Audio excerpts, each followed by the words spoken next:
नमस्कार दोस्तों, वेलकम। स्वागत करता हूं आप सभी का एक बार फिर से आरएस जंक्शन पर। मैं हूं घनश्याम। नया महीना सितंबर का शुरू हो चुका है और उसी के साथ नई शुरुआत हम करेंगे। और सितंबर महीने के जितने भी करंट अफेयर्स हैं उनको हम इस पूरे महीने में कवर करेंगे। दोस्तों, पीछे के जुलाई और अगस्त के जितने भी करंट थे उनको मैंने कंपाइल कर दिया है और इसकी जो पीडीएफ है वो आपको अवेलेबल है। आरएस जंक्शन हमारा जो पोर्टल है, एप्लीकेशन है, वहां पर आप जाइए। online.rsjunction.com ये हमारा पोर्टल भी है, तो वहां वेबसाइट पे भी जा सकते हैं या एप्लीकेशन पे भी आप इसे देख सकते हैं। ठीक है, तो वहां पर ये अवेलेबल है। 50 रुपीज इसका मैंने प्राइस रखा है, तो जीएसटी कर करा के पूरा 50 रुपीज वो पड़ता है। ठीक है, तो वो आप ले सकते हैं और अपनी तैयारी, जिन्होंने नोट्स बनाए उनको जरूरत नहीं है। जो नए छात्र हैं, नए नए जुड़े हैं या फिर जिनके पास समय नहीं रहता है नोट्स बनाने का, वो उसको ले लेंगे। तो उससे क्या होगा, उनका लगभग 240 के करीब उसमें क्वेश्चन है, 250 के करीब क्वेश्चन हो जाएंगे। शिक्षा नीति को भी मैंने इसमें रखा है, आपके खेल पुरस्कार हो गए, सारा सब कुछ अच्छे अच्छे जितने भी टॉपिक्स हैं सारे उसमें कवर हो जाएंगे, तो जरूर ले लें।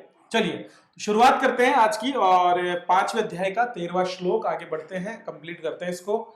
सर्व कर्माणि मनसा संन्यस्यास्ते सुखम वशी नव द्वारे पूरे देही नेव कुर्वन्न कारयन। बहुत ही अच्छा श्लोक है और भगवान कह रहे हैं कि जो संन्यास्ती होता है, संन्यास संन्यास मतलब ऐसा व्यक्ति जिसने अपनी इच्छाओं से और अपनी जो राग द्वेष है उनसे मुक्ति पा ली है, वो उनसे अलग हो चुका है। ठीक है, तो जो संन्यास्ते व्यक्ति होता है वो सभी कर्मों से मुक्त होता है। ठीक है, उसने अपने मन को वश में कर रखा है, मन को वश में कर रखा है, सभी कर्मों को करने वाली इंद्रियां जो है उनको वश में कर रखा है, और इसलिए वो उसी प्रकार सुखी रहता है जिस प्रकार से, देखो यहां पर उदाहरण है, यहां लिखा है नव द्वारे पूरे देही।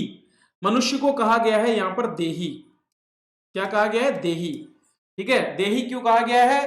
क्योंकि हम जो है, हमारा जो जीवन है, हमारा जो आत्मा है, जीवात्मा, वो देह में स्थित है, और देह में स्थित होने की वजह से हमें देहधारी या देही पुरुष कहा गया। ठीक है, तो देही जो व्यक्ति होता है उसका जो पुर है, शरीर, शरीर के लिए पुर मतलब क्या होता है? महल। पुर शब्द जो है महल के लिए, अंतःपुर सुना होगा ना आपने, अंतःपुर में रनिवास और इस तरह के शब्द। पुर का मतलब था महल। कैसा महल है? जिसमें 9 द्वार हैं। 9 द्वार क्या क्या है? आपकी 2 आंखें, ठीक है, आपके 2 नासिका रंध्र, आपके 2 कर्ण और आपका 1 मुख। ये तो हो गए 7। 2 2 4 2 6, 2 2 4, 2 कान 6 और 1 मुंह 7, और 2 हो गए आपके गुदा और उपास्थ, जो हमारे मल मूत्र त्यागने के लिए जो अंग होते हैं वो दोनों। तो ये जो 9 द्वार वाला जो शरीर है, इसको उन्होंने एक नगर के रूप में माना है। और मनुष्य को क्या माना है? मनुष्य को माना है नगर का निवासी। तो भाई आप में से जो जयपुर में रहने वाला व्यक्ति है वो जानता होगा कि जयपुर एक बहुत बड़ा शहर है, और जयपुर शहर में रहने वाला कोई भी व्यक्ति, भाई जयपुर में बहुत सी क्रियाएं हो रही है कि नहीं हो रही? लगातार जयपुर में बहुत सी अलग अलग प्रक्रियाएं हो रही है। तो न तो आप ये सोचते हो कि उन क्रियाओं को आप कर रहे हो या करवा रहे हो, आप थोड़े कर रहे हो, वो स्वतः अपने आप हो रही है। इस शहर में अलग अलग व्यक्तियों द्वारा वो हो रही है। उसी तरह से हमारा जो ये 9 द्वार वाला जो शरीर है ना, इसमें होने वाली क्रियाओं को भी आप नहीं कर रहे हो, इस चीज को आपको धारण करना है। तो इस 9 द्वार वाले शरीर रूपी पुर में संपूर्ण कर्मों का विवेक पूर्वक मन से त्याग करके, विवेक पूर्वक अपने मन से उसको त्याग करना आवश्यक है। जैसे एक शहर में रहने वाले बहुत से लोग जो हैं, वहां पर रहते हुए भी उनकी क्रियाओं के लिए वो उत्तरदायी नहीं होते कि शहर में जो भी हो रहा है वो कोई एक व्यक्ति कर रहा है, नहीं। इसी तरह से आप भी ये ना सोचे कि जो भी आपके शरीर में कर्म हो रहे हैं वो आप कर रहे हैं, वो प्रकृति जन्य है, अपने आप हो रहे हैं। और ये भाव जो रख लेता है वो व्यक्ति सुखपूर्वक जो है अपने ही रूप में स्थित रहता है, वो उस शरीर से किसी प्रकार से प्रभावित नहीं होता। ठीक है, चलिए आगे बढ़ते हैं। चलिए आगे देखते हैं दोस्तों। पहला प्रश्न आज का हमारा, हाल ही में रेलवे द्वारा, ठीक है, रेलवे के एक डिवीजन द्वारा जो है पहली बार रोल ऑफ सेवा को हरी झंडी दिखाई गई है। आपको बताना है किस एक रेलवे में इस सेवा को पहली बार लागू किया गया है। तो आपको बताना है कि कौन सा एक रेलवे है जिसने पहली बार रोल ऑफ सेवा को हरी झंडी दिखाई। इसको हम संक्षेप में रो सर्विस भी कहते हैं। क्या कहते हैं? रो। इसका मतलब रोना नहीं है कि रो भाई रुलाती है, वैसा कुछ नहीं है। ठीक है, तो नाम क्या होगा इसका? इसका नाम होगा आपके दक्षिण पश्चिम रेलवे। दक्षिण पश्चिम रेलवे में पहली बार रोल ऑफ सेवा को जो है शुरू किया गया है। आइए जानते हैं कि ये रोल ऑन सेवा क्या होती है। तो दोस्तों दक्षिण पश्चिमी रेलवे के नेलमंगला जो कि बेंगलुरु के पास में है, वहां से लेकर के बेल जो कि सोलापुर महाराष्ट्र में है, ठीक है, ये दो स्थान जो है इनके बीच में roll on roll of service की शुरुआत की गई है। रोल ऑफ रोल ऑन ये सर्विस, इसका मतलब क्या है? देखो ये आपके जो रोड ट्रैफिक है उसको और रेलवे ट्रैफिक को एक साथ कनेक्ट कर देता है, दोनों को एक साथ जोड़ देता है। कैसे? आप जानते हैं कि ज्यादातर हमारे यहाँ पर जो रोड ट्रांसपोर्ट है उसमें ट्रकों का प्रयोग किया जाता है सामान को एक स्थान से दूसरे स्थान पर पहुंचाने के लिए, ठीक है। अब इसमें क्या किया जाता है, इसमें पहले से पूर्व ये निर्धारित कर लिया जाता है कि किसी एक स्थान से दूसरे स्थान के बीच में कितनी मात्रा में ट्रक जो है जा रहे हैं। अब चूंकि इतने सारे ट्रक जब चलेंगे तो उससे पॉल्यूशन भी होगा, बहुत बड़ी मात्रा में जीवाश्म ईंधन भी जलता है, सारा नुकसान होता है और ट्रैफिक की वजह से कई बार देरी भी हो जाती है। इसलिए उस क्षेत्र विशेष के बीच में रेलवे जो है एक नया माध्यम अपनाता है जिसको बोलते हैं रोल ऑन रोल ऑफ, जिसमें वो क्या करता है, रेलवे के जो लोडिंग वेगन्स होते हैं उनके ऊपर ट्रकों को चढ़ा देता है। मतलब हर एक डिब्बे पर एक ट्रक जो सामान से भरा हुआ है, अलग अलग तरह के सामानों से भरे हुए ट्रक जो पहले ही बुक होते हैं उनको चढ़ा दिया जाता है और वो उनको वहां से लेकर के किसी भी बड़े शहर जो भी नजदीकी जहां भी जाने होते हैं उस बड़े शहर तक छोड़ देता है। तो एक स्थान से दूसरे स्थान तक को ले जाता है, त्वरित गति से काम होता है, एक बार में ज्यादा मात्रा में माल जाता है और उसके साथ साथ एनर्जी जो है कंज्यूम होती है वो भी कम होती है। तो एनर्जी सेविंग, हमारे पर्यावरण के लिए अनुकूलित ये सेवा है जो समय की भी बचत करती है और चीजों को खराब होने से भी बचाती है, ठीक है। तो विभिन्न वस्तुओं से भरे जो सड़क वाहन है उनको खुले समतल रेलवे वेगन पर ले जाने की अवधारणा को हम बोलते हैं रोल ऑन रोल ऑफ सेवा। तो ये एक तरह से मल्टी मॉडल कनेक्टिविटी का ही उदाहरण है क्योंकि यहां पर आपने रेलवे और जो सड़क सेवा है दोनों को एक कर दिया है। रोरो सेवाएं सड़क और रेल परिवहन की सर्वोत्तम विशेषताओं का संयोजन है, ठीक है। इसमें प्रत्यक्ष रेल लिंक से न्यूनतम हैंडलिंग, खर्चा बहुत कम होता है, हैंडलिंग का समस्या ज्यादा नहीं होती है, ठीक है, और आप उस नजदीकी टाउन तक जो है सर्विसेज दे सकते हो। वस्तुओं की घर घर डिलीवरी से सड़क परिवहन को भी फायदा होता है।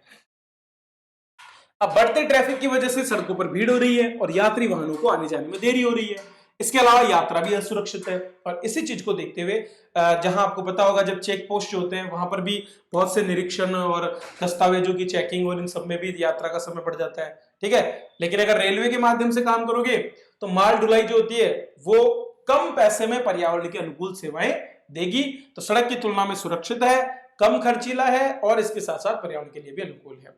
भारत में पहली बार रोरो ट्रेन सेवाओं को पहली बार 1999 में कोंकण रेलवे में शुरू किया गया था और तब से ये सफलतापूर्वक चल रहा है। दक्षिण पश्चिमी रेलवे में पहली बार इसको भी लागू किया गया है। तो इससे हमने ये जान लिया कि रो रो सेवाएं क्या होती है। अब ऐसे ही पढ़ा जाता है, कोई भी सोचे कि मैं एक साथ मोटी मोटी किताबें उठा करके आरएस की तैयारी कर लूंगा या किसी और एग्जाम की, नहीं होगा।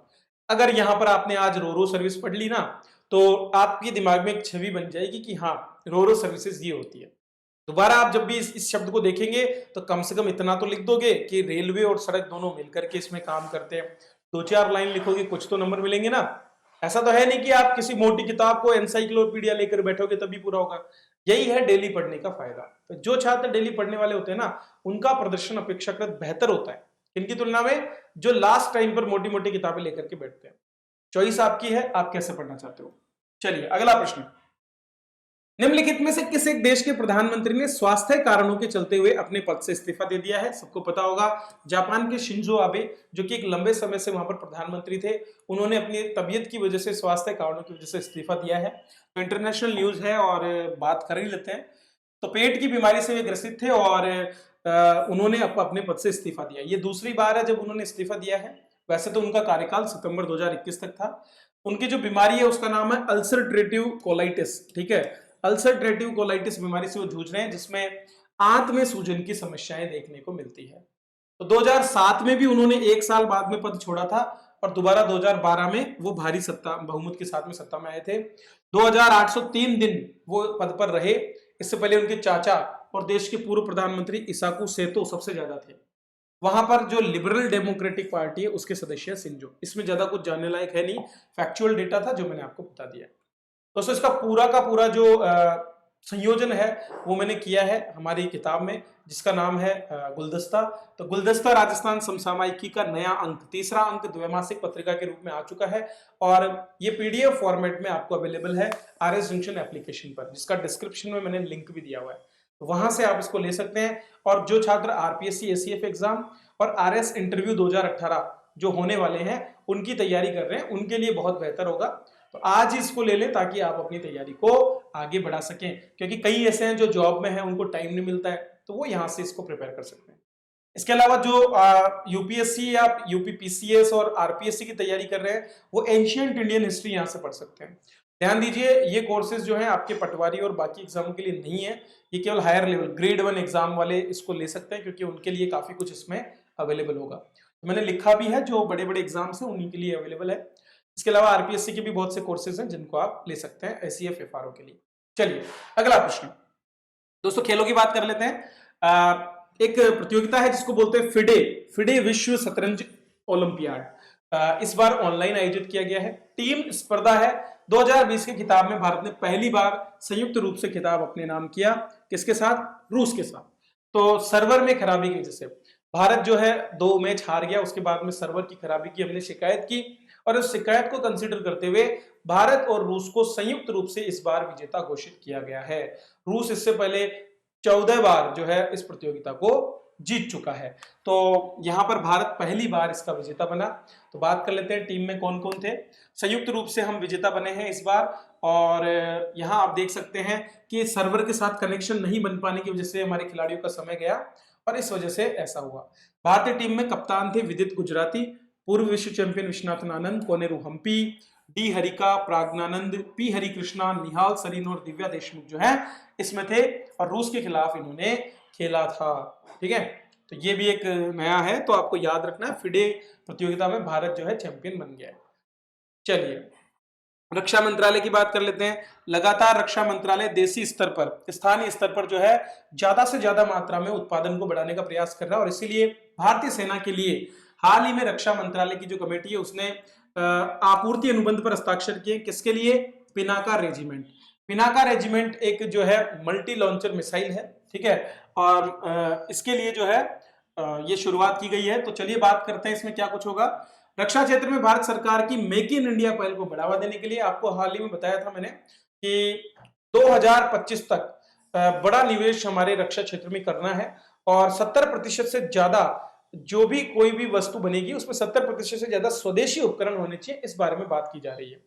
तो भारतीय सेना के आर्टिलरी रेजिमेंट को 6 पिनाका रेजिमेंट की आपूर्ति, पूरी रेजिमेंट जिसमें पूरा का पूरा सेटअप होगा, उसके लिए 3 इंस्टीट्यूट है, messrs Bharat earth movers limited BEML, messrs Tata power company limited और मैसर्स लार्सन एंड टुब्रो, इनके साथ अनुबंध किया गया है। अनुमानित लागत 2500 करोड़ से ज्यादा है।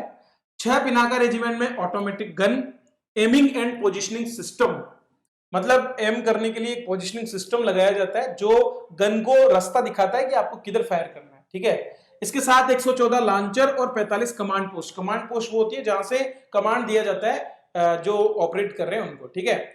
और ये सारा खरीदा जाएगा, जबकि जो बीईएमएल है वो आपको 330 वाहन उपलब्ध कराएगी जिस पर इसको सेटअप किया जाएगा, ठीक है। यह 6 पिनाका रेजिमेंट देश की उत्तरी और पूर्वी सीमाओं पर तैनात किए जाएंगे और हमारे सशस्त्र बलों के ऑपरेशंस को और मजबूती से होगी, ठीक है। और इसमें 70% स्वदेशी सामग्री के साथ मंजूरी दी गई है, जैसा कि हाल ही में कहा गया था आत्मनिर्भर भारत के अंतर्गत स्वदेशी रूप से इसको डेवलप किया जाए। तो Pinaka multiple launch rocket system, इसको डीआरडीओ ने विकसित किया है, डिजाइन किया है, ठीक है, और इसका उत्पादन भी ये सारे के सारे जो रक्षा उद्योग हैं उनके द्वारा ही किया जाता है। चलिए अगला प्रश्न, सुपर हाइड्रोफोबिक कोटिंग एक शब्द है, अच्छा शब्द है। सुपर हाइड्रोफोबिक कोटिंग का प्रयोग किसमें किया जाता है? नाम है हाइड्रोफोबिक। हाइड्रोफोबिया आपने सबने नाम सुना होगा, कौन सी बीमारी में होता है? रेबीज में। रेबीज जो है उसमें हाइड्रोफोबिया का शिकार हो जाता है मरीज, जहां पानी को देखकर डरने लगता है, भागने लगता है। तो सीधा सीधा आंसर हो जाएगा वाटर रिपेलेंट सतह का निर्माण, ठीक है। तो वाटर रिपेलेंट सतह का निर्माण करने के लिए सुपर हाइड्रोफोबिक कोटिंग का प्रयोग किया जाता है। दरअसल क्या होता है दोस्तों, हमारे कई ऐसे उपकरण हैं जिनको पानी से बचाना आवश्यक होता है, जैसे कि किसी कार की बॉडी है बाहर की, तो ये कोशिश करें ना कि बाहर से वो पानी से बचे, पानी उसको नुकसान नहीं पहुंचाए, ठीक है। या फिर हमारे घर में पेंट बनाते हैं तो वो भी ऐसा होना चाहिए कि वाटर रिपेलेंट हो। कई बार आपने ऐड देखे होंगे, ठीक है, कि पानी दीवार पर जाता है और वापस रिपेल होकर के आ जाता है इस तरह से। तो इनकी बहुत से उद्योगों में जरूरत पड़ती है, बहुत से हमारे उपकरणों को हमें बचाना होता है। वर्तमान में क्या किया जाता है कि जो भी सतह होती है उसको पहले तो खुरदरा बनाया जाता है, और खुरदरा बनाने के बाद में फिर उस पर एक पेंट किया जाता है, लेप किया जाता है रसायन का। लेकिन ये बहुत कॉस्टली भी होता है, समय भी लेता है, और इसके कई हानिकारक प्रभाव भी है। इसी चीज को देखते हुए जो है हमारे विज्ञान और प्रौद्योगिकी विभाग के अंतर्गत international advance research centre for powder metallurgy and new materials, इसके वैज्ञानिकों ने क्या किया, लेजर प्रसंस्करण का प्रयोग किया। लेजर का प्रयोग करते हुए सतह को खुरदरा बना करके, और एकल चरण, देखो एकल चरण क्यों बोल रहे हैं, इसमें सतह को एक साथ खुरदरा भी बनाया जाएगा और इसके साथ साथ उस पर कोटिंग भी हो जाएगी। तो सुपर हाइड्रोफोबिक सतह को विकसित करने का काम इसमें किया गया है। इसकी खासियत क्या है, ये स्वतः साफ हो सकती है, ठीक है, जैव चिकित्सा में काम आ सकती है, और बहुत से अनुप्रयोगों में जंग लगने को रोक लेगी, बैक्टीरिया को विकसित होने से रोक लेगी। तो आपके बहुत से उपकरण जिन पर जंग लगती हो, पानी के संपर्क में आने से या फिर नुकसान होता हो, उनको बचाने में ये मदद करेगी। तो अल्ट्रा फास्ट लेजर आधारित प्रक्रिया होगी, तेजी से काम होगा, बिना किसी लेप के, कोई अतिरिक्त लेप करने की जरूरत नहीं पड़ेगी। सीधा इसको जो है आप लेजर इस तकनीक का प्रयोग करके और इस हाइड्रोफोबिक कोटिंग सतह को विकसित कर सकते हो, ठीक है। और इस तरह की सतह पानी को लंबे समय तक चिपके रहकर वाष्पीकरण के जरिए उस पर किसी तरह का अवशेष नहीं छोड़ने देती, तो तुरंत वाष्पीकृत कर देती है और उसको नीचे की तरफ जो भी हमारा उपकरण है वहां तक नहीं पहुंचता, ठीक है। तो यह है दोस्तों आज के करंट अफेयर्स जिन पर हमने चर्चा की। पूरा दिन आज जो है किताब बनाने में लगा था, तो जो भी छात्र चाहते हैं वो उसको ले सकते हैं, और लगे रहिए अपनी तैयारी में। वीडियोस में देता रहूंगा आपको, आरएस के लिए भी मैं धीरे धीरे नई नई चीजें आपके लिए ला रहा हूँ। तो आप कोशिश कीजिए, रेगुलर पढ़ते रहें, बने रहिए, टिके रहिए, क्योंकि टिका रहना ही जरूरी है। जो थोड़ा थोड़ा पढ़ने वाले हैं उनकी तुलना में बेहतर आप तभी बनेंगे जब आप रेगुलरिटी रखेंगे, ठीक है। चलिए, तो वीडियो को लाइक कीजिए, शेयर कीजिए, सब्सक्राइब कीजिए। Thank you.